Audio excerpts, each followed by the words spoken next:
¿Cómo están, amigos? Pero muy buenas tardes. Una tarde, otra tarde más llena de emociones, de reencuentros, de amigos.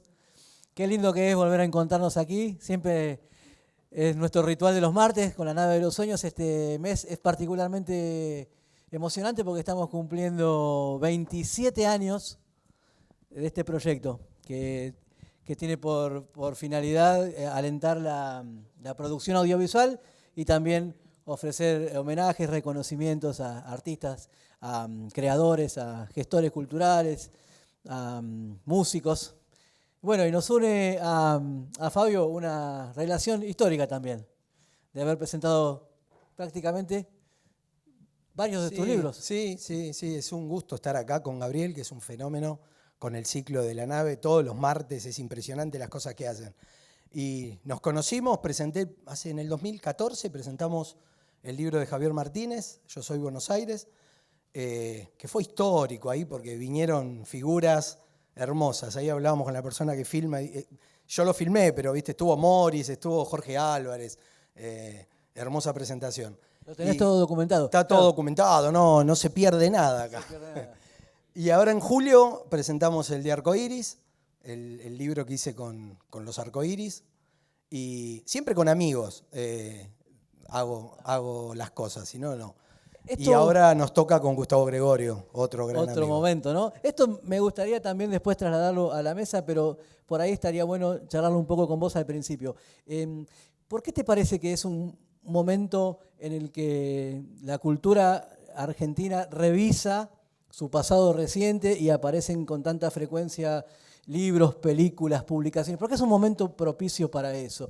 ¿Por qué pensás que...? Porque realmente hace un ratito charlando con Laura decíamos que, bueno, hay más de 100 películas del rock argentino.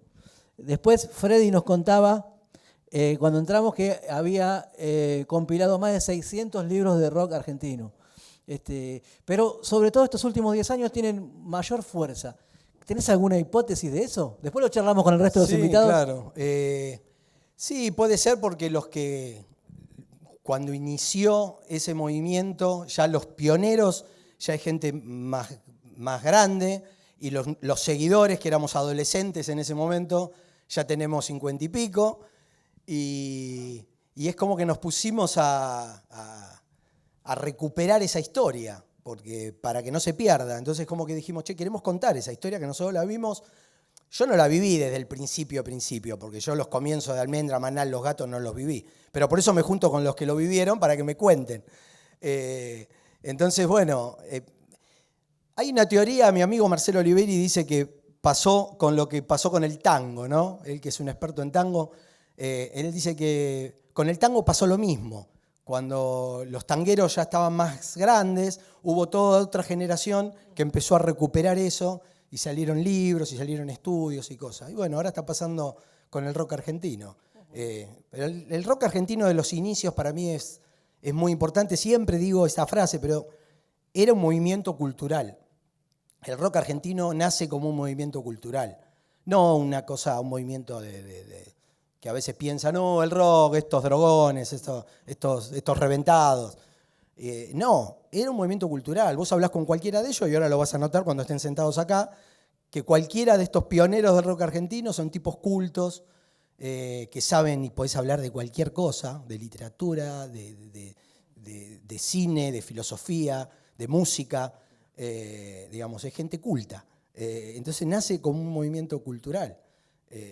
Yo quiero, por lo menos es mi intención, recuperar eso, ¿no? Esa esencia. Eso me lo dijo Rodolfo García en el prólogo del libro de Javier Martínez. Cuando le pedí a Rodolfo que me escriba un prólogo, él me dijo, lo que diferencia a estos pioneros es que es gente culta. Es esa base, y yo estoy de acuerdo con eso. Fabio, ¿y cómo se encara una investigación de este tipo? ¿Eran amigos? ¿Qué es lo que te lleva a Gustavo en principio? ¿Lo conocías de haber visto algún show? Mirá, yo con mis anteriores libros de fan de Manal, de Javier Martínez, fan de Arcoiris, tuve intenciones de hacer otros libros con otros amigos, con Ricardo Sobleo, con Morris, otra gente que yo admiraba, ¿no? a Gustavo Gregorio yo creía, eso lo escribí también en el libro, yo creía que no lo conocía. Y cuando lo conozco y me pongo a hablar con él, digo, pará, yo a Gustavo Gregorio lo vi 800.000 veces arriba del escenario. Lo que pasa es que él estaba ahí con su bajo y no nos dábamos cuenta por ahí. Pero él estaba con Pedro y Pablo, él estaba con Miguel Cantilo, con Papo, con Morris. Él fue el bajista de Morris en España. Cosa que no sabemos tanto, porque nosotros conocemos mucho a Morris acá, pero sabemos que en España hizo una carrera impresionante y quién mejor que Gustavo para contarnos eso, que estuvo al lado de él. Entonces cuando empecé a hablar con Gustavo, porque nos hicimos amigos, cuando yo hice la producción ejecutiva del show Rock Argentino Estado Sinfónico, ahí lo conozco yo, a Gustavo lo conocí antes, más cuando fue la grabación del disco. Y bueno, ahí conozco a Néstor Pupo, otro gran amigo, que era el productor general de eso, nos hicimos muy amigos porque pegamos onda. Y entonces, con mis charlas con Gustavo, digo, che, esto es muy interesante tu historia, porque vos tocaste con todo el mundo, ¿viste? Estuviste en todos lados, estuviste en los inicios, muy cerca de los Almendra. Acá hay un libro, dijiste vos. Claro, ¿quién nos puede hablar de los ensayos de Almendra? No hay muchos. No hay muchos. Bueno, Gustavo nos puede hablar de eso. Wow. Y Gustavo estuvo en Pinap, y estuvo en Los Barros, y tocó con muchos pioneros del rock argentino, y tiene una historia aparte en el mundo, que es interesante, que ahora le vamos a preguntar, porque él estuvo por todos lados, y entonces tiene historia en el mundo, y nos puede decir cómo se veía nuestra música allá. Vivió 10 años en Japón, ¿viste? Y llevó a músicos a Japón, a músicos argentinos, a tocar allá. También en el caso tuyo se da que llegás al libro también después de un camino grande de producir conciertos, ser manager, organizar. Sí, lo de los libros se da por eso, ¿viste? De la amistad, no sé si se escucha, sí. De la amistad en principio con Javier Martínez, de charlar, y yo decía, che, todas estas cosas que me contás tienen que estar digo, es una pena que se pierdan. Y me dice, bueno, grabalas, ¿viste? Como es Javier, y grabalas. Y después bueno, es un problema de publicarlo, pero por lo menos hay que capturarlo. Claro, ¿viste? Pasábamos noches enteras, igual que Morris, noches charlando y contándome anécdotas de la cueva de Tanguito. Y yo digo, che, pero esto me entra por acá y también me queda, pero yo tengo que registrarlo. Y me dice, bueno, registralo, ¿viste? Claro. Porque son abiertos a eso. Lo que pasa es que por ahí no se les ocurre. Entonces ahí arranca. Y entonces, bueno, con Gustavo lo mismo. Él me contaba, y digo, che, pará, es muy interesante lo que vos contás. Acá tenemos algo, claro. Es una pena que mucha gente se lo pierda y que no se entere de todas estas cosas. Entonces digo, si quedan registradas en un libro, ya está, ¿viste? Tiene que estar esto. Es interesante. Y te digo, yo me asombré, porque después yo pensaba que su historia era rica, pero después cuando empecé a hacer el libro me di cuenta que era más rica todavía. Más rica, claro, porque él no se da cuenta, él te lo cuenta como, sí, porque cuando estuve, vos decís, pará. Detengámonos acá. Son momentos de la historia, claro. Claro. Además, en la relación entre el protagonista del libro y el que escribe, ahí se establece como una amistad, una relación muy... Sí, yo lo hago siempre con gente amiga. Solamente con amigos. No sé cómo lo haría con alguien que no soy amigo, pero siempre trabajé con gente amiga, entonces en esa cosa, en esa conversación amistosa, donde también se abren más, ¿no? Porque claro, no sé si por ahí cosas que me contó a mí, que después hay que preguntarle, che, ¿esto lo pongo en el libro?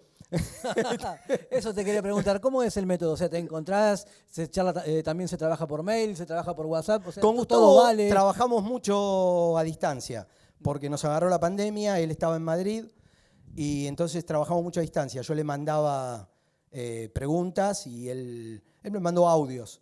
Entonces él grababa, leía mis preguntas y me mandaba los audios. Yo después tuve que desgrabar todo eso, que es un laburo que te la regalo.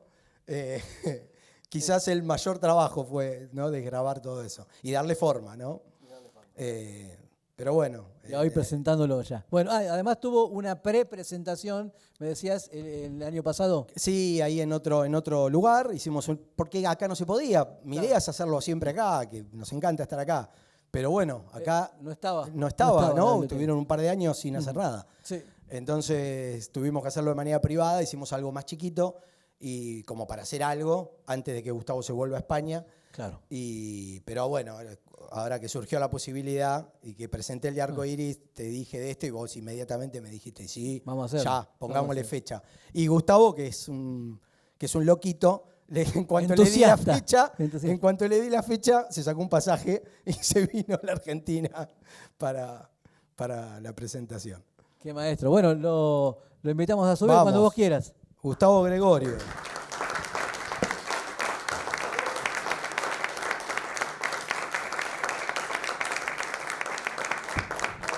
Bueno, se van a ir revelando varias sorpresas durante la tarde, así que las vamos a ir desplegando de a poquito, como siempre, porque también hay proyecciones y además hay invitados que nos van a sorprender con sus conocimientos y su experiencia y su trayectoria. ¿Cómo va? Qué grande.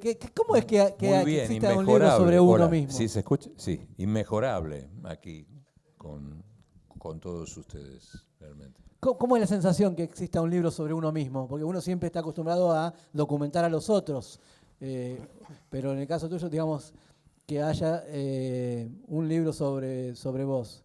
¿Cuál es la sensación? Es una buena pregunta porque suelo decirlo y creo que a varias de las personas que están aquí les he dicho lo mismo. Me siento raro. Aún no me acostumbro.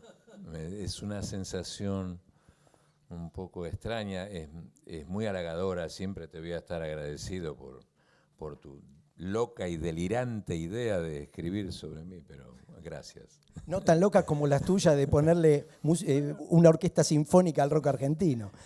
Bueno, la locura es algo muy sano, ¿no? Creo que muchos de los que estamos acá vamos a estar de acuerdo, ¿no? En cuanto al libro, estuve pensando y siempre y cada día tengo alguna elucubración nueva en cuanto a este libro, y es el hecho que yo viajé bastante. Entonces, el hecho de viajar, entre otras cosas, creo que aporta mucho a una riqueza de vida. Es más, varios de los que están aquí, que conozco, que son amigos, también han viajado mucho. Y creo que aquí hay varios libros más, digamos, ¿no? Yo, digamos, tuve la suerte de que nos conocimos y él es un gran escritor y tuvo esta idea. Y sí, yo creo que tengo mucho para contar, pero lo digo muy humildemente, desde un lugar modesto, ¿no?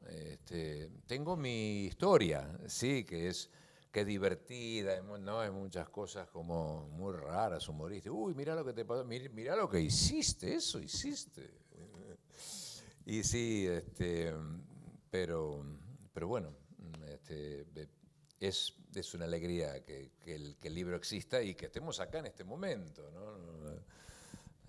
¿Te imaginabas cuando eras pibe? Recién Alfredo comentaba que se conocen de la adolescencia, que 50 años después ibas a seguir con la música, ibas a seguir entusiasmado con tus proyectos musicales. ¿Te imaginabas que tu vida iba a ir por ahí? Sí, absolutamente sí. Desde muy chico tuve mi primera guitarra a los 14, 15 años, o los 15 recién cumplidos. Y siempre supe que lo mío era la música, siempre. Y tuve esa determinación de estar en contacto con músicos, quería estar cerca de ellos, aprender de ellos, ¿no? Estoy hablando de esas épocas adolescentes.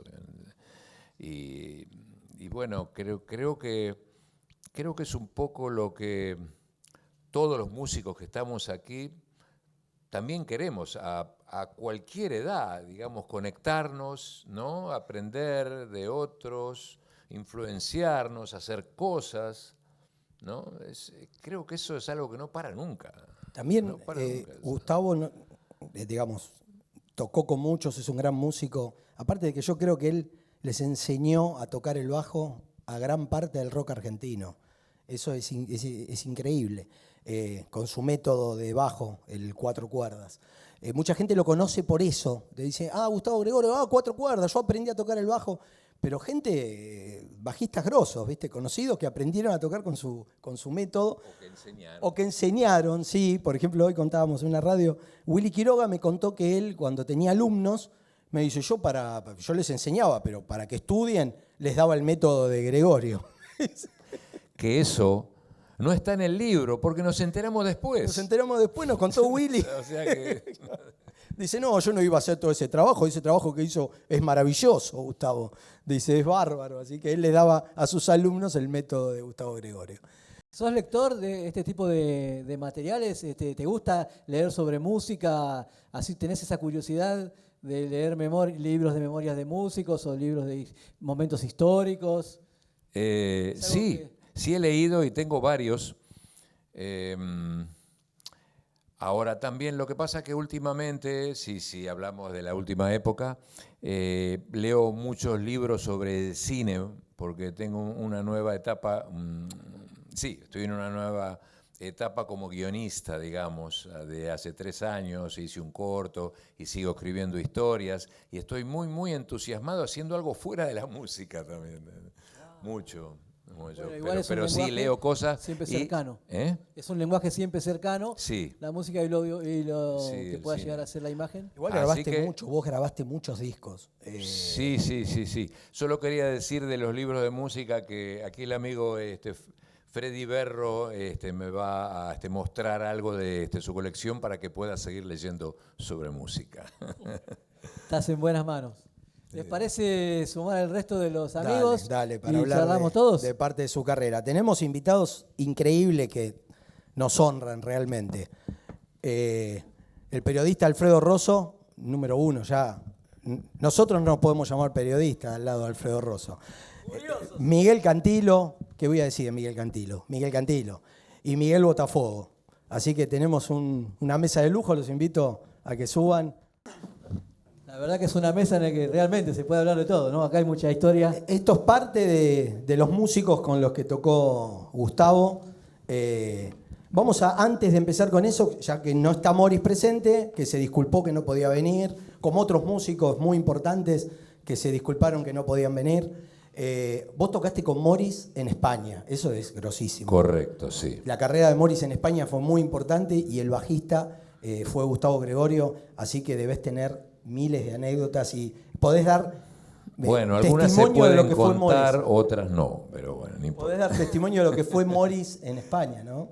Sí, claro que sí, aparte con mucho orgullo. Morris llegó en el 77, si mal no me acuerdo, o en el 76. No recuerdo exactamente, Alfredo, pero sí llegó antes. Alrededor de esa fecha, claro. Creo que sí, fue 76, fue me parece. 76, sí. Y cuando yo llego, yo estaba en Bogotá, porque había vivido ahí 1 año y medio. Llego en marzo del 78 y que llegué a vivir a tu casa. ¿Te acuerdas? Y ahí nos encontramos un día con Morris y me dijo, sí, hice un disco, ¿no? Hice el disco Fiebre de Vivir con los Tequila, o con varios de ellos, con Ariel Roth y con Alejo Stivel. Y bueno, el disco tuvo un éxito rotundo, estaba teniendo mucho éxito y justo es como que caí en el momento indicado. Mirá, preciso un bajista, vamos a tocar, venite, hacemos un trío y estuve 2 años con él. Siempre recuerdo que en el ranking de los 40 principales, primero estaba Tequila en ventas, ¿no? Claro, chicos jovencitos, lindos, aparte se tocaban y ustedes tenían su facha también. Sí, pero no puede comparar, ¿no? Tenían 18 años, una cosa increíble. Bueno, estaba primero Tequila, después Morris en ventas y luego Julio Iglesias. O sea que es un hecho, digamos, es más, y yo lo vi con mis propios ojos. Pero decís que cuando llegás vas a lo de Miguel, es decir, con Miguel ya tenían contacto y ya habían tocado y se conocían. Sí, cuando estaba en Bogotá también él estaba ahí, estaba ahí con su familia, entonces él llega antes a Madrid, entonces me escribe, venite, que Madrid impresionante, Franco murió, la movida, la marcha, el rock and roll y qué sé yo. Y él fue el que me animó a ir a España. Claro, bueno, yo había llegado un poco antes a Mallorca, nos habíamos instalado y habíamos armado el grupo Punch allá. Habíamos estado tocando un año entero y bueno, y después como era difícil subsistir en Mallorca, nos volcamos a Madrid. Y ahí, bueno, cada uno un poco se la rebuscó como pudo. Yo empecé a tocar más solo y ahí nos encontramos con Morris, que estaba en su apogeo. Y todavía no en lugares muy grandes, tocaba en lugares chicos. Sí. Y solo con la guitarra frente a unos 100, 200 personas. Y iba a verlo realmente como siempre lo vi, como el maestro, ¿no? El tipo que hacía aquello que uno quiere hacer, marcando el camino. Así que un poquito después formó su trío con Gustavo. ¿Y quién era el baterista? El primero fue el Negro Darío, que era llamado así, ¿correcto, Miguel? Ese fue bueno, así lo conocían de tiempos originarios, el Negro Darío. El Negro Darío. Luego tocó mucho tiempo este uruguayo, ayúdame, que tocó en Barón Rojo, a esas lagunas, esos agujeros mentales. Bueno, ahora el Negro Darío no toca más la batería, es publicista. Tiene una agencia de publicidad muy importante en Madrid. Mejor no hablar de ciertas cosas. No, bueno, cambió de rubro, no se dedicó más a... Pero es curioso porque él tocó la batería con Morris como creo que su primera vez, porque no era un baterista, era un asistente de grupos. Y pasó a la batería por la necesidad, la obligación que había de que hubiera. Pero, Miguel, ¿qué hace con el teléfono? ¿Qué está cerrando una gira mundial? Miguel, el Negro Darío ya tocaba en la peluquería, porque tiene que ver, porque estaba hablando del año 74, 75, aquí el amigo, su padre, ¿por qué no lo contás? Contalo un poquito, con tus palabras, algo de la peluquería. Lo de la peluquería, sí, El bueno. famoso sótano de la peluquería de tu viejo, sí, que es histórica, es más histórica que la cueva. Sí. No tanto, pero sí. Mi viejo tenía una peluquería y tenía un sótano lleno de cosas. Tenía un sótano que estaba lleno de porquerías. Y todo un día lo descubrí y se lo pedí. Y lo limpié, lo vaciamos todo con un amigo. Y se convirtió ahí en el centrito de la actividad artística, digamos, entre comillas. Y yo pude acceder a mi primer equipo y a mi primera guitarra eléctrica, y el amigo de la plaza que teníamos de jugar a la pelota era el Negro Darío, que en ese momento se llamaba Mandinga, no se llamaba. Mandinga se llamaba. Su verdadero nombre era ese. Y bueno, y él se compró una batería, una famosa CAF, una batería argentina que era buenísima. La tenían los Almendras, todos los grandes músicos tenían una CAF. Y bueno, como no podía tenerla en su casa, el sótano era el lugar natural. Y ahí nos juntábamos y tocábamos en dúo, guitarra-batería, durante miles de años, hasta que lo conocimos a Gustavo. Dijimos, existen seres que tocan el bajo. Y entonces vino a nuestros ensayos, hicimos una banda que se llamó Engranaje, tomamos prestado el nombre a Javier Martínez, que era muy amigo de Darío, muy conocido, y bueno, y ahí arrancó la ¿Quién historia. tocaba en ese Engranaje? Porque Engranaje tuvo mucha formación. Gregorio, Gustavo, vos. yo en la guitarra y Darío, ¿Y Darío? en la ¿Eso es batería. antes de Bocón? No, ¿es antes o...? Es antes. Ah. Y bueno, ahí empezamos a tocar y... Papo también tocó en Engranaje. Claro, en el original. Claro, sí. Y nosotros hicimos como un homenaje porque queríamos, nos gustaba toda esa movida. Y fue a Darío que se le ocurrió el tema de pedirle a Javier prestado por un momento. ¿Pero por qué a Javier? Javier Porque no. Javier, no sé, creo que tenía algo que ver con el nombre de Engranaje. No sé si era de él o... Pero Sí. Quizás es un dato equivocado, pero la cuestión es que se lo afanamos el nombre y hicimos muchos auditorios craft, ¿no es cierto? Estamos hablando de qué años. Y 73 o 74, ¿sí? No, el año 73 yo estaba en Europa. 74 estamos hablando. Sí, puede ser. Sí, 74 seguro algo parte del 75, pero 74 estamos hablando. Y bueno, y Gustavo fue un poco el que no fue un poco, fue el que nos ordenó musicalmente, digamos, ¿no? Aprender a contar, así. Nosotros decíamos, tipo Juan Rodríguez, para empezar un tema, decíamos, ¡ahora! Y él le dijo, no, chicos, no, de ninguna manera, que 1, 2, 3, 4, y ahí aprendimos a entrar a tiempo. Sí, es que soy muy ordenado, no puedo. Y no puedo acordes y contar las partes, qué sé yo. Nosotros éramos como animales que salíamos, y él nos ordenó y el engranaje empezó a sonar mucho mejor y bueno, nos hicimos amigos inmediatamente. Después tocaron juntos con Papo. Tocamos en una formación de papos y En el 84. después agarraba, ¿viste? Así hasta Mendoza. Y después nos volvimos. Hay ciertas cosas que no se pueden contar en los libros. Seguí adelante, por favor. Después volvimos en ese mismo doye con los pies, los músicos todos con los pies arriba de los asientos porque había un tanto de agua así adentro de la doye. Yo iba chapoteando la Y ahí ciudad. adentro iban Papo, vos. No, no. íbamos nada Ustedes. más que Gustavo, Sí. ¿cómo era el baterista? El gran lujo del rock and roll. Lo que Luis ustedes ya Querol, saben, ¿no? Luis de Querol todo decir. estaba en la batería y yo. Y el señor se volvió, no sé, no sabemos muy bien. No.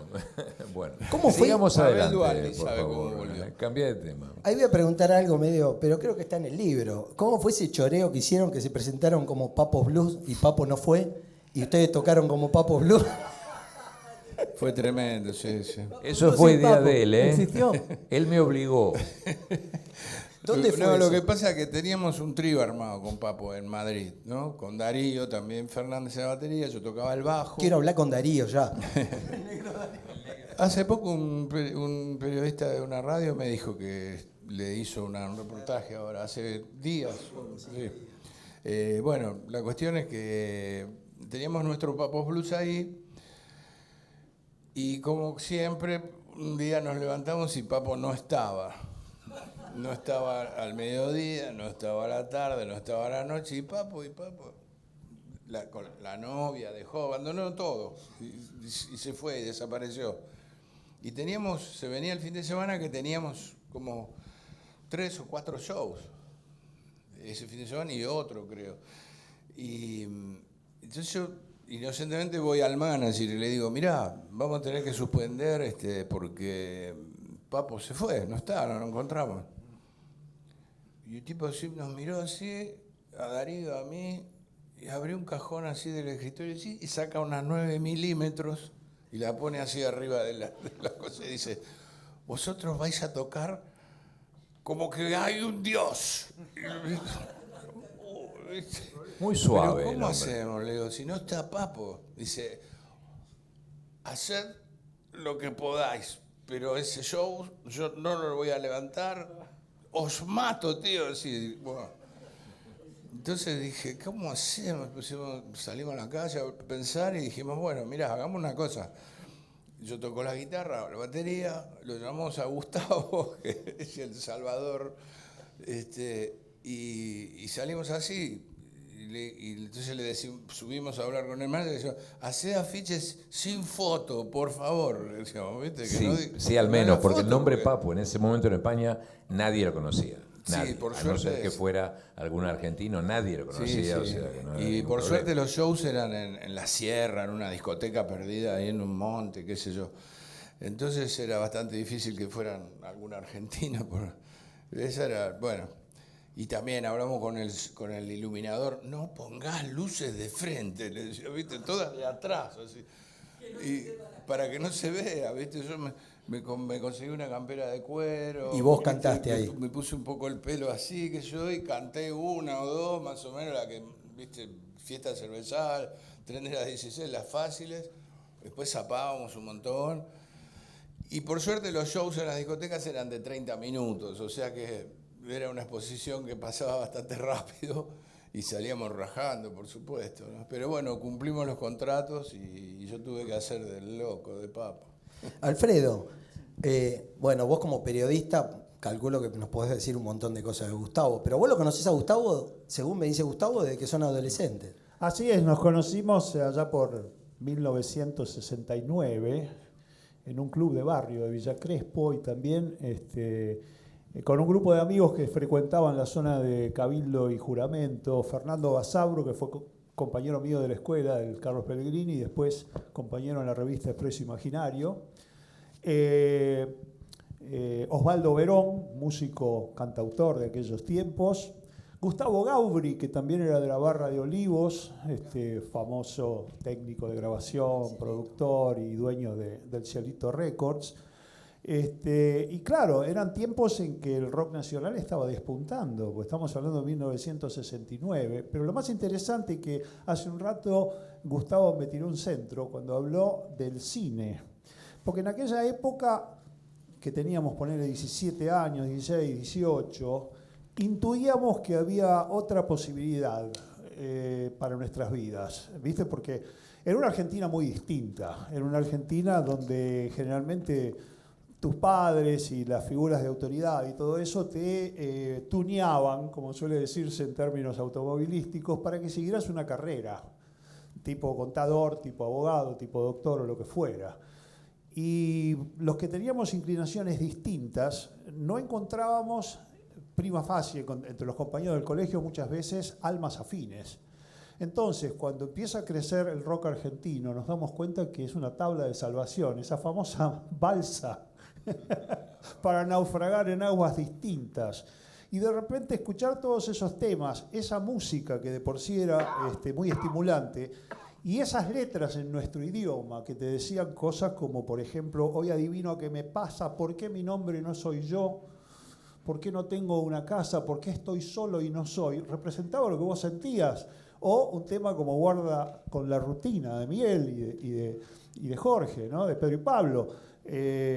O La quimera del confort, por ejemplo. Y compuesta por chicos de, no sé, 20 sí, años, 19, que en 20 realidad años. tenían, en ese momento por ahí tenían 3 o 4 años más que nosotros, pero era una diferencia muy fuerte en ese momento. Para nosotros eran role models y de alguna manera lo siguen siendo.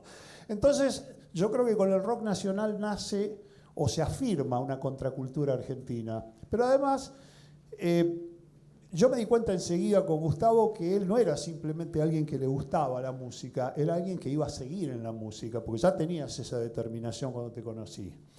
Pero por otra parte, los jóvenes de aquel entonces, en un momento en que estaba el gobierno de Onganía, que no era una dicta blanda, Claudio Gavis lo dice muy bien eso, guarda, no se engañen, no era una dicta blanda. Al lado del proceso que vino después parece que fuera una dicta blanda, pero era un lugar donde te encanaban por tener el pelo largo, te encanaban por tener una camisa con motivos como la que tiene Gustavo, te encanaban por ser diferente, te encanaban por portación de juventud y te daban lo que Javier le escribió muy bien, Javier Martínez, como vacaciones por un día sin cobrarte. Entonces, cuando encontrás en el rock nacional una tabla de salvación, gente que piensa como vos, que quiere otra cosa para su vida, que la famosa quimera del confort, que quiere también dejar su huella en el mundo, que se identifica con una música determinada, que se identifica con un cine determinado, que era el cine de autor en esa época. No solo el extranjero, el de Fellini, Pasolini, Bergman, etcétera, que se veía en los cines de Corrientes, en los cines de la L, ¿no? Lorraine, Los Suárez, etcétera, sino también con la vanguardia argentina de cine, películas como Tiro de Gracia, donde justamente Javier Martínez actúa y toda la fauna de la zona bohemia del centro, ¿no? Desde Federico Peralta Ramos al cantautor querido Pony Vicharvegas, que ustedes conocen muy bien. Entonces, de repente, vos te sentías parte de otra cosa y te ibas firmando en un modelo de vida diferente. Y yo creo que eso fue fantástico, conocer mentes afines en aquel entonces. ¿Y cómo pegás con ellos? Porque vos no eras músico. No, yo no era músico, pero era un fan de la música desde el principio. En el 69 vi mi primer recital, que fue Almendra, junto con ese otro engranaje, el engranaje de Bocón, que tenía a Llanello en batería, a Drupi Llanello en batería, y que tenía a Papo, por supuesto. Y bueno, y después los vi justamente a Pedro y Pablo en ese famoso festival de la primavera del 70, al aire libre en Santa Fe, cuando se estaba extendiendo la 9 de julio. Entre todos los escombros que habían dejado los que venían haciendo la avenida, habían instalado un escenario auspiciado por el desodorante que no te abandona. Y entonces era maravilloso ver el Box Day todavía como cuarteto, ver a Pedro y Pablo, que era una de las primeras presentaciones así para un público masivo, si no me equivoco, Miguel.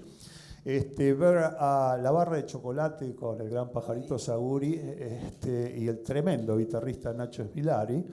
Ver a la Joven Guardia, que lo tenía Roque Narvaja. Yo me acuerdo que a veces algunas revistas le decían que eran demasiado pop. Yo lo escuché hacer una versión de Crossroads, el tema de Robert Johnson, que hizo famoso entre otros Cream, eran tremendos. O sea que fue Box Day, Manal, Pedro y Pablo, imagínate, la barra, fue tremendo todo eso. Entonces todo eso nos da un sentimiento de unión. Y de alguna manera ahí nació también el intento mío de ser una especie de intermediario entre esos creadores y los receptores.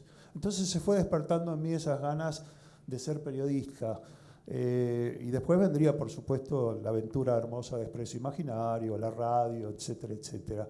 Pero yo creo que esas primeras reuniones con Gustavo, con Fernando Basauri y todas esas personas fueron los que plantaron la semilla. Y alrededor nuestro crecía el rock argentino. Así que ¿Se dan cuenta que acá tenemos pioneros totales del rock argentino que han vivido los inicios impresionantes? Contanos un poco cuando... Acá tenemos dos protagonistas. Vos llevaste a Miguel Cantilo y a Botafogo en diferentes momentos a tocar a Japón. Correcto.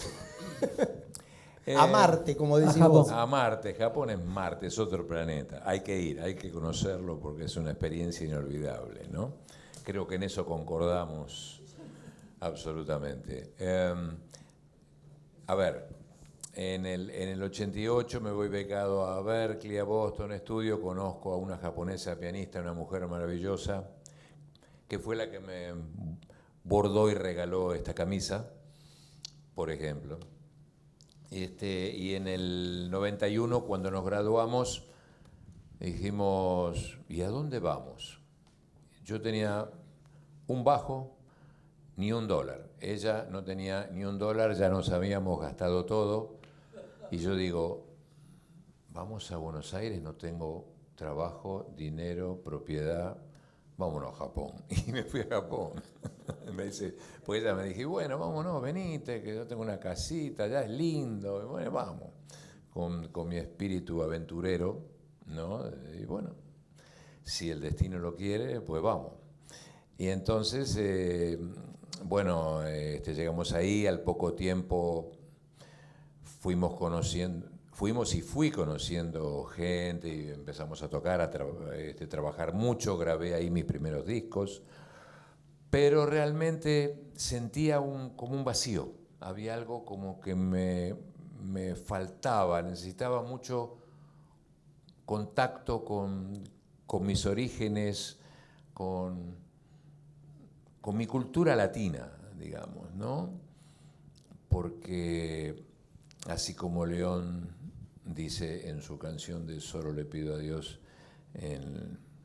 cuando habla de la cultura diferente, esa es una cultura muy diferente y que en la que me sentía carenciado. Y dije, ¿por qué no invitar a los amigos?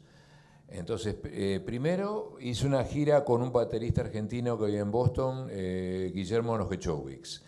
Después con Diego Urcola, que es un gran trompetista argentino que vivía en Nueva York, muy, muy high class, divino. Y después, no sé el orden, pero creo que después lo llamé a él, hicimos una gira de tango rock, ¿no? Después vino Botafogo, con el cual plantamos como una semilla, porque él siguió haciendo giras, después siguió volviendo a Japón. Con Jorge Cumbo también. Con Jorge Cumbo hice 2 giras con él. Una en trío con Yumiko al piano, que era mi pareja, Kena, piano bajo, en unos lugares muy chiquitos, porque allá es muy típico que haya bares muy, muy pequeños, incluso como no hay espacio, están en unos edificios de apartamentos. Por ejemplo, tenés un club de jazz en el 5º J. O un restaurante, en el 3º D tenés el restaurante. Es así porque no hay espacio, ¿no? De cosas raras, bueno, Japón.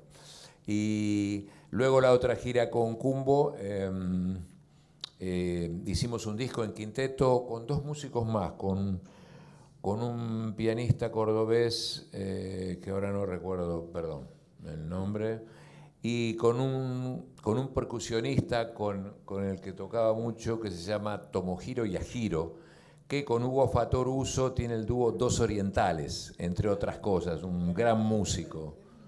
Sí, con Tomo. Y nada, fueron momentos en los que fui muy, muy feliz, muy contento de estar con ellos tocando, haciendo nuestra música y aparte mostrando a los japoneses, ¿no?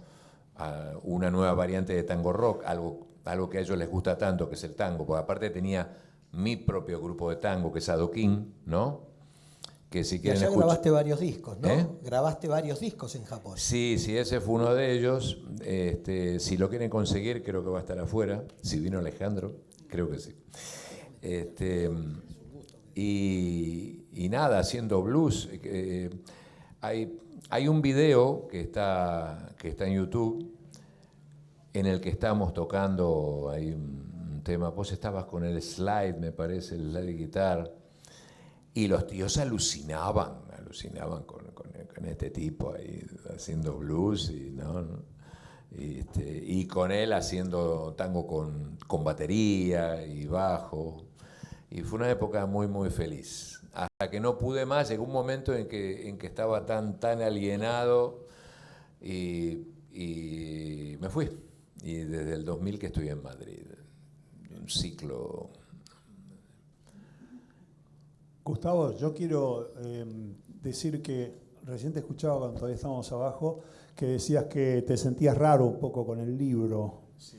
Pero vos no sabés lo que representa para quienes te conocimos antes de tu salida al exterior, poder juntar todos esos puntos, porque yo recibí una postal tuya desde Osaka. Y yo decía, ¿qué está haciendo Gustavo Gregorio en Osaka? Después me enteré por un amigo en común que estabas estudiando en Berkeley, o que habías estudiado en Berkeley.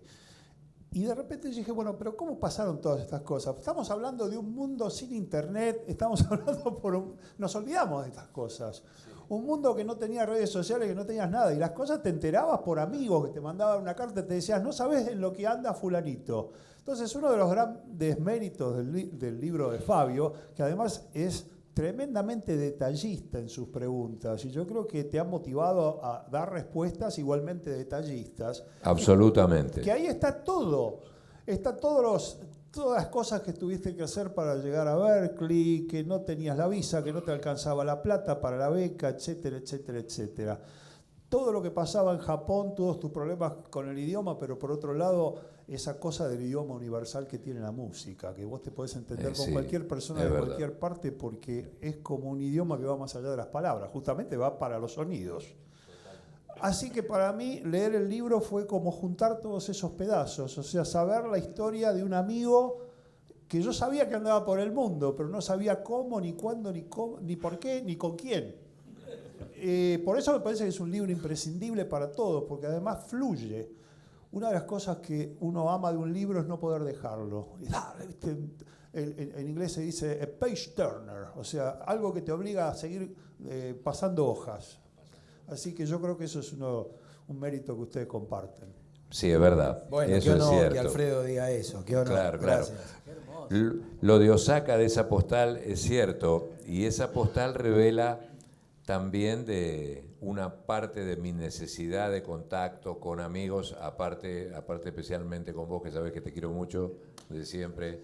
Así que, bueno, sí, qué bueno que te llegó.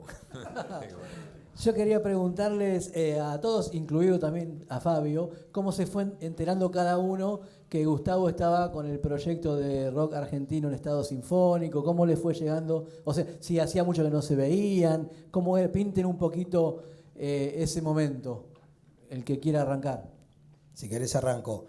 Yo estaba trabajando con Javier Martínez en esa época como manager y productor y hicimos el libro, hicimos un disco, hicimos muchas cosas y entonces me llamó Gustavo y me dijo, che, voy a hacer este disco, quiero que esté Javier. Digo, bueno, déjame hablar con Javier, que no es fácil, a ver qué dice. Digo, yo voy a tratar de convencerlo. Primero aceptó tocar en el disco. Después no pudimos hacerlo. Llegó a grabar un día y después no pudimos seguir. Bueno, no se hizo fácil, entonces no participó Javier. Entonces, como no participó Javier... El único, muy lamentablemente, es el único que no está. Tuvo un Porque el problema resto de que todos no los que pudo ir al estaban día de la vivos grabación. estaban ahí. Sí, sí. Bueno, igual estuvieron los otros manales, estuvo Alejandro Medina, estuvo Claudio Eso Gavis. sí, pero hablo de... Sí, Javier no pudo estar. Y bueno, por eso ahí entramos en relación con él. Y a partir de ahí pegamos mucha onda, me contó el proyecto, che, me encanta esto, cuenten conmigo para lo que quieran. Tanto él como Néstor Pupo, que no sé si llegó porque no lo vi. Ahí está, bueno, ¿Ya en Néstor ese momento Pupo. el proyecto contemplaba también el concierto o era el disco solo? No, en ese momento era el disco. Entonces, primero lo conocí a él, ahí lo conozco a Néstor, otro gran amigo, Néstor Pupo. Néstor, el productor de ese proyecto. Sin Néstor, ese proyecto no pudo haber salido adelante, digamos. Yo no participé del disco, estuve ahí cerquita porque estuve en algunas grabaciones y todo, pero después se ve que les caí bien, no sé qué, y cuando vino el día de presentar ese disco me dijeron, Fabio, queremos que hagas la producción ejecutiva. Así que un honor, ¿viste? Dije, pero por favor. Y luego la filmación. Y luego la filmación, yo como documentalista le digo a Néstor, esto hay que filmar. Néstor también le encanta todo lo que es la filmación y todo. Entonces, sí, tenemos que filmar. Digo, pero hagamos algo grosso. Entonces pusimos muchas cámaras, 8 cámaras, ¿viste? 4K, lindo, bueno, grosso. Y una pantalla gigante atrás. Salió muy lindo. Yo estoy conforme, pero creo que Néstor también y Gustavo también. Salió hermoso. Y armamos un lindo equipo, ¿viste? Entre Néstor como productor general de todo, ¿viste? Dueño de la cosa. Yo productor ejecutivo, ¿viste? Moviéndome, hablando con los músicos y consiguiendo cosas. Y Gustavo en su tarea de arreglador, bajista y todo. Y él eligió también, creo que vos elegiste los músicos. Ahí no participé. Sí, a mí me dijeron... Eso lo hice yo. Creo que vos elegiste... Toda la organización de conectar a la gente, de pensar... No sé cómo quién hizo, porque sería consiguió mejor. cosas increíbles. Ahí yo no participé mucho. Yo después me encargué pero consiguió cosas grosas, ¿viste? Yo me acuerdo que hace exactamente 10 años que Gustavo me contó el proyecto, pues yo estaba dando unas charlas en el hall del San Martín sobre historia del rock y qué sé yo, y Gustavo aparece, nos fuimos a tomar un café y me dice, Alfredo, te quiero contar lo que estoy por hacer. Quiero hacer un proyecto que recree los grandes temas pioneros del rock nacional, en lo posible con sus intérpretes originales, y en caso de que, qué sé yo, hayan fallecido, como el caso de Miguel Abuelo, con algún músico afín, como fue el caso del querido Gabo Ferro, en Nunca te miró una vaca de frente. O el de Spinetta que cantó Claudio Apoyó. Ahí está. Y le voy a poner una orquesta. Y yo pensaba en ese momento en toda la logística que hay detrás de un proyecto como este, y que ustedes conocen bien, tanto ustedes dos como Néstor, lo que costó eso, ¿no? Pero me parece que, como dice un amigo que todos conocen, me imagino, Mario Breuers, gran sonidista, gran hombre técnico, dice, los sueños están para perseguirlos y cumplirlos. Por suerte, este proyecto se pudo hacer y bueno, hay varios de los temas que han marcado mi vida ahí en ese disco, incluyendo ese hermoso tema de Miguel Cantilo con Cubero Díaz, Una manera de llegar. Bueno, tengo un muy buen recuerdo de cuando escuchaste la primera versión, el demo, Sí. que hice con los sonidos de la Mac y un programa. Estábamos en una casa, La casa de en el Chuchi cumpleaños Posner. de Chuchi. Sí. De Chuchi Posner, Actualmente y estaba cantante. el negro Fontova también, Sí. que hacía como, bueno, desde 3 trips del año 72 que no nos veíamos, ¿no? Y entonces había mucho griterío, gente hablando, grupos de gente, como en una fiesta cualquiera, en una reunión, ¿no? Y puse el demo y vos fuiste y te acercaste muy, muy atento a escuchar. Y luego fue un momento de suma alegría. Cuando terminaste de escucharlo, dijiste estas mismas palabras, pero esto es una obra de arte. Y me mató, digo, bueno, si lo dice él, qué bueno. Pero fue así, exactamente fueron esas palabras. Bueno, ellos dos participan. Cosas que me dieron mucho ánimo como para, ¿no? Como para seguir y rezarle a quien sea hasta que apareció el ángel Néstor Pupo y lo hizo realidad. Tal cual como decía Fabio. Ellos participan los del Migueles- disco y participaron del show. Bueno, vos, Miguel, tocando un tema de Papo. Sí. ¿Qué fue eso? A ver, ¿cómo fue? Yo me acuerdo que vos dijiste, La locura no, de- pero tengo que tocar un tema de Papo. ¿No? Digo, ¿y quién sino vos? ¿Quién mejor para cantar un Sí, tema de bueno, Papo? Pero justo es un tema tremendo ese, ¿viste? Y lo había cantado parte Luciano Napolitano y Willy Quiroga.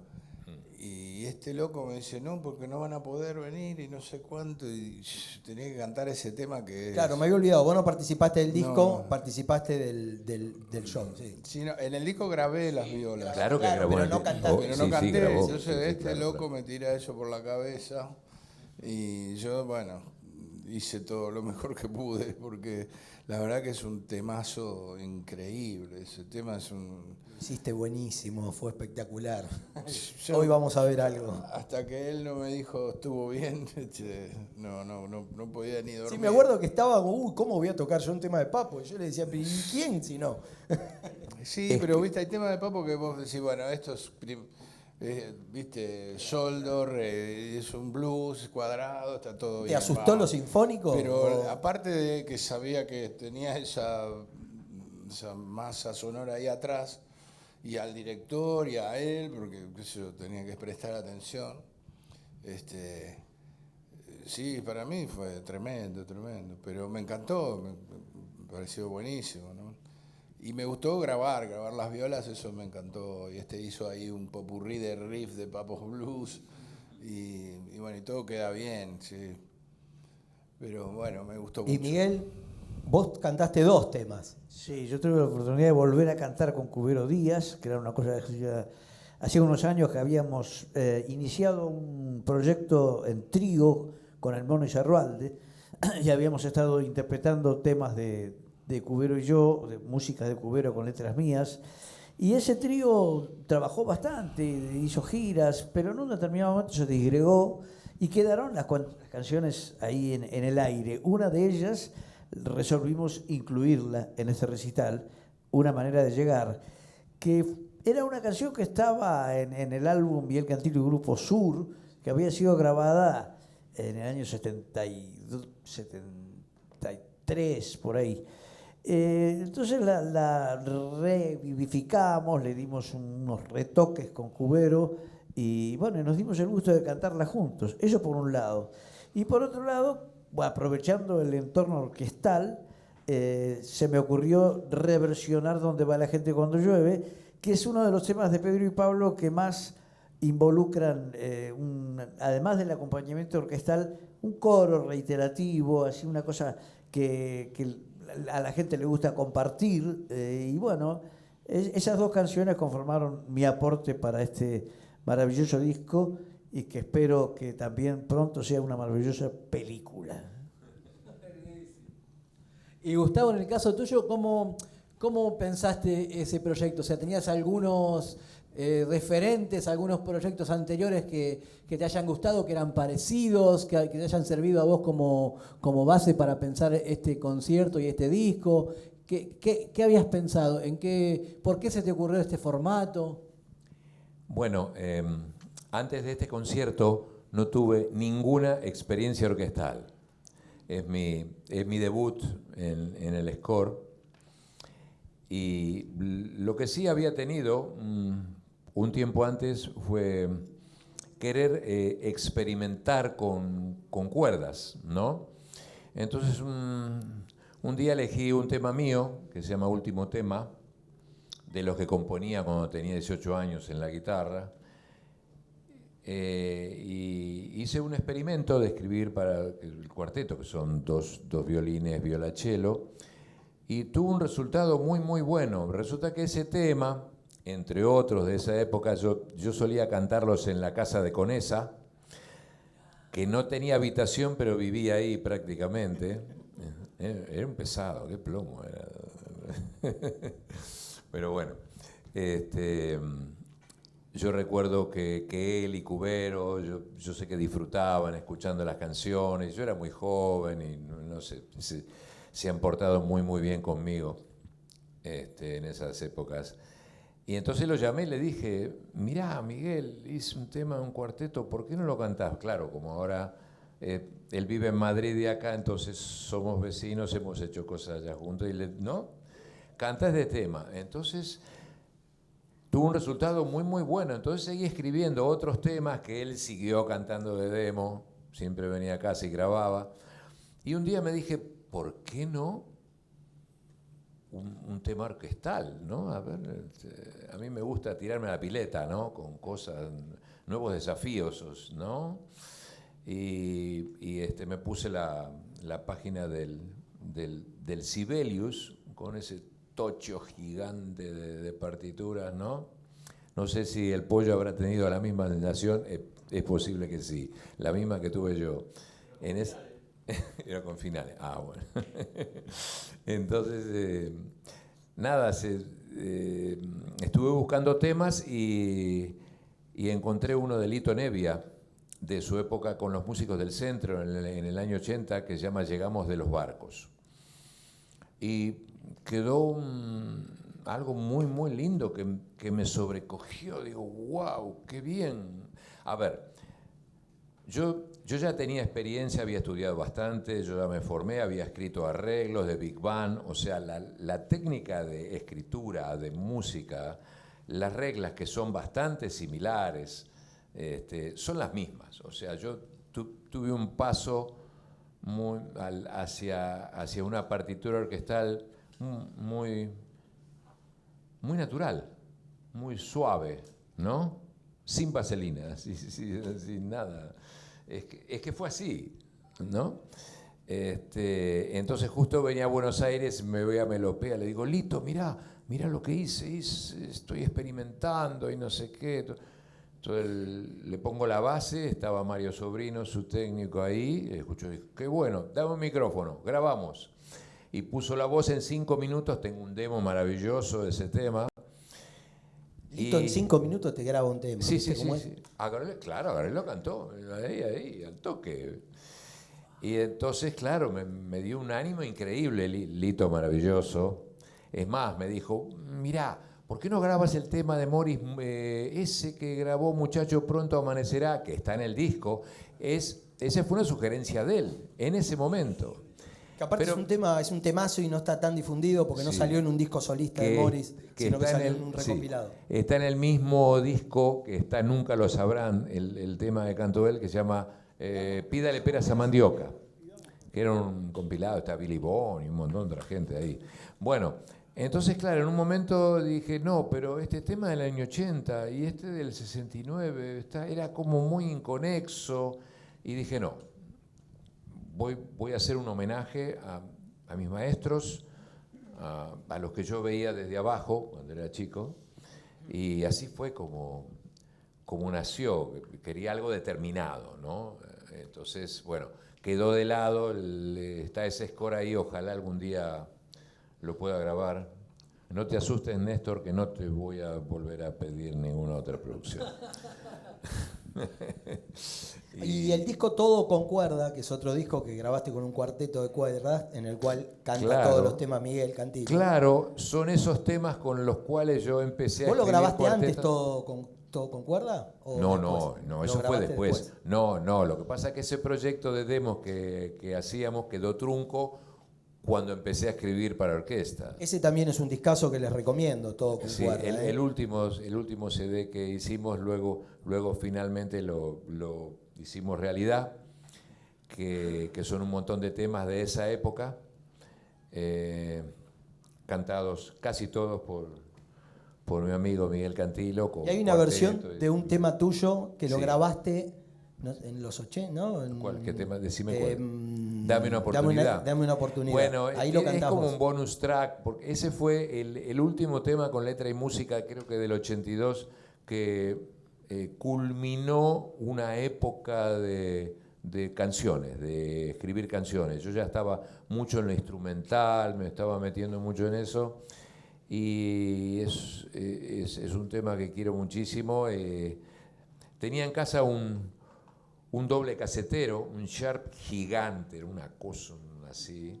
Y nada, grabé el piano en un cassette y hacía la mezcla, ponía otro cassette y después puse un fretless que hacía poco tiempo que tocaba bajo sin trastes y canté. Y es un demo que quedó ahí en un cassette que lo revivió Javi Ventimiglia, que es el técnico con el que yo trabajo de hace 20 años. Es un pibe de Mar del Plata que vive en Madrid, con el que trabajo. Y bueno, no nos vayamos mucho por las ramas. Creo que contesté a tu pregunta, ¿no? Tenemos además saludos de uno de los participantes de la mesa que no pudo estar presente, pero que nos la manda en video. Sí, no Y pudo estar también presente. hay unas joyas que preparó Fabio. No, tenemos la filmación del show, que bueno, pusimos esas cámaras, grabamos, después Néstor se cargó también de compaginar y de hacer algunas correcciones, así que entre todos hicimos esto, que por lo menos quedó registrado, me parece que está bárbaro, se grabó, ahí le pregunté el otro día a Javier, y se grabó en 64 canales, y se hizo la mezcla y la masterización la hicieron en España, Sí.